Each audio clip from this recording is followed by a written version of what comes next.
Welcome back to Close Up. With so many people running for Congress, it's going to be a summer of candidates. And this morning, we welcome a familiar face, Mark McKenzie, who's running in the Democratic primary over there in CD1. Thanks for being with us, Mark. That's great, sure. We appreciate Happy to be here. So let's start with the big labor news from last week. What will the Janus decision mean for unions and union members here in New Hampshire? Well, for people who don't know what Janus does, it basically takes away the right of unions to capture the money for the work that they do. And not everybody has to join a union and that kind of thing. But Janus has the potential for undermining the future of the labor movement, the progressive movement, and ultimately the country. Because a strong labor movement is the one that has the capacity to fight back, to challenge power, to move wages up, and fight for things like Social Security, Medicare, health care, pension benefits. So it's a significant decision, and it's another, in a series of decisions that are going to come out of this court and have come out of this court. A court that's just moving in the wrong direction and out of touch with most of the people in the United States. Why should non-union employees be forced to pay agency fees if they don't support or belong to the union? Well, forced is a tough word. Well, essentially what we ask is that people who are participating in the labor movement and get the benefits of the labor movement and don't necessarily want to participate with the organization, but they are getting all the benefits from it. So that's the quid pro quo, and that's what the courts balanced many years ago and said it was okay. So that's why we think they should be dealing with that. And of course, the labor movement is sort of far from its glory days, and some would argue that the decline of labor has corresponded with wage stagnation and income inequality. What can be done to revitalize, in your opinion? I mean, this has been your life, essentially. What can unions do do they have to reinvent themselves? How do you turn this around? Well, one of the things you do is let people understand that what works is collective action. Now, the labor movement going forward might look different than it looks now. People work in different occupations. There's not central locations. So the labor movement has been trying to adjust for that for a number of years. But I think what you're going to see is a rise of this worker, the sense that we're all in this together, that we are all workers, that we all need to concentrate and join together at this time, or we're going to be taken down. And the labor movement's the best one to lead that fight. Is President Trump doing the right thing by backing away from free trade and putting some protective tariffs on goods coming into America? Well, I don't think he's doing anything right personally, but certainly the trade agreements are one that's always been a problem with the labor movement. We fought for those.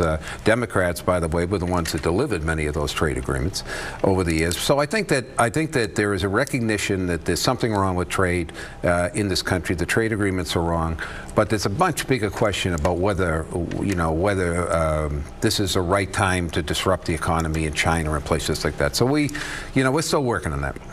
Immigration also plays into this as well. If you were in Congress right now, what would you be doing about this family separation issue?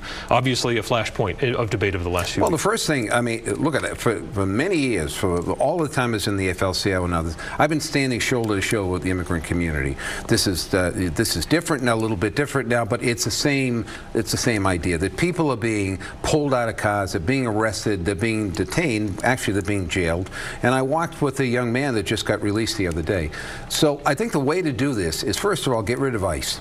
ICE is a bad idea. It's been a bad idea since they started it. It's evolved into this organization that is not reflective of the democratic values of this country. So get rid of them. Go back to a time when we processed immigrants in a way that made sense, that brought them into this country, a system that worked for many, many years. So right now, one of the ways that I would fix that is again, go back, come up with a system, fix the broken system, put more capacity into processing immigrants in an economy, quite frankly, that needs the immigrant workers in this country, 3.8% unemployment rate. So I've been standing with them. I'm the only guy in this race that's been doing this for 25 years, standing next to them. So, what does this episode tell you about the Trump administration? I think it says this, and a lot of other ones, says that he lacks the capacity to understand how much damage this does to people, how hurtful it is for people. The idea that we are barring people from this country in a way that is that is just unjust. I think is a terrible reflection on this country and the country that we stand for. And we're all immigrants from one part of the world to another. We all came here through immigrant parents. So do you believe in a border? I mean, should there be a... Of course, there should be. We should have security. I don't believe in the wall. I think that's ridiculous, spending the billions of dollars to build a wall when people don't have health care, when schools are falling apart, when education needs money. But I think that there should be security at the border. Of course. I mean, we should have some reasonable way of bringing people in. But that's not the case now. What the focus is on how we can throw people out, how we can arrest them, how we can detain them, and how we can break up families. And that's a bad approach to immigration. There's been a lot of focus and discussion around the tone of our political discourse. And of course, within the last week, we had a little bit of a blow up with an intern of Senator Hassan hurling an expletive at the president as he was walking through Capitol Hill. She's decided to suspend rather than fire the intern. What would you have done if that was your intern? You know, case by case, right? But let me say this, that what you're seeing is that people, this is bubbling up. I mean, I've been all over the state of New Hampshire.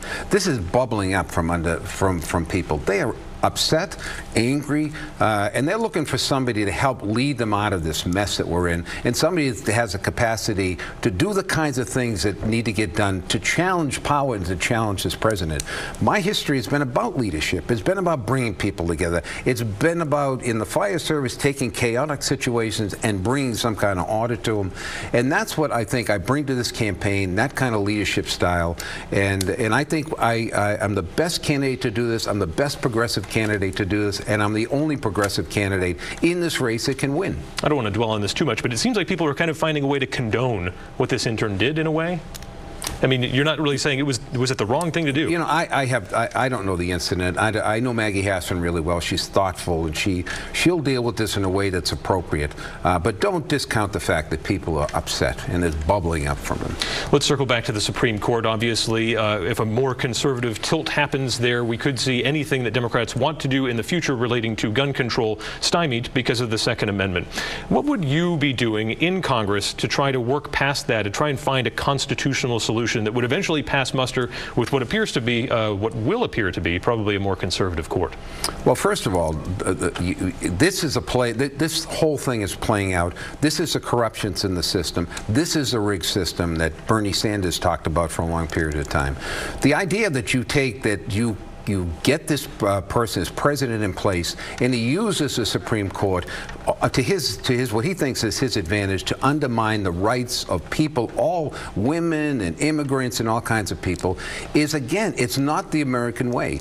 And the President of the United States is trying to do and impose his philosophy on the courts. It's a bad solution. It's a bad direction for this country to go. The Supreme Court should be thoughtful. It should be impartial. It should take those issues as they come and be thoughtful. That's not where we're going. And that's why we got to get money out of politics. That's why the system is rigged, and that's why I'm running in this race to stand up and to say those things are wrong. The future, you know, if we get the right people in place in the years to come, we can change the way the courts work. But right now, we got to deal with what is a potential crisis. Rise up against whoever's the nominee if they're not the kind of person who's going to be impartial and judge this in a way that makes sense. When it comes to mass shootings, obviously legislation can be passed, but it seems that wouldn't necessarily address the root cause of the problem. These deeply disaffected or potentially mentally ill people.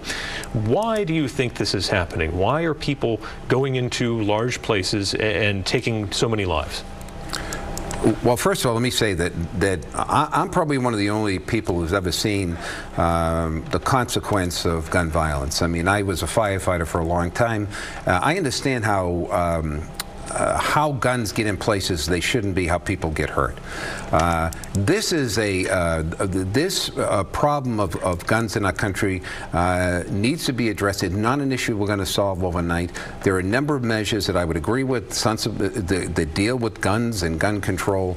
But I think it is a bigger problem that we have in this country, and the idea that people are, you say, disenfranchised, feeling out. But at the same time, it's really about why are the weapons there, how do they get them, and how can we move towards eliminating the guns in our society so people don't see that as an answer or a weapon to destroy people. All right, Mark McKenzie, thank you for your time on this Sunday, and we'll see you out there on the campaign trail. All right, good. Thanks so much.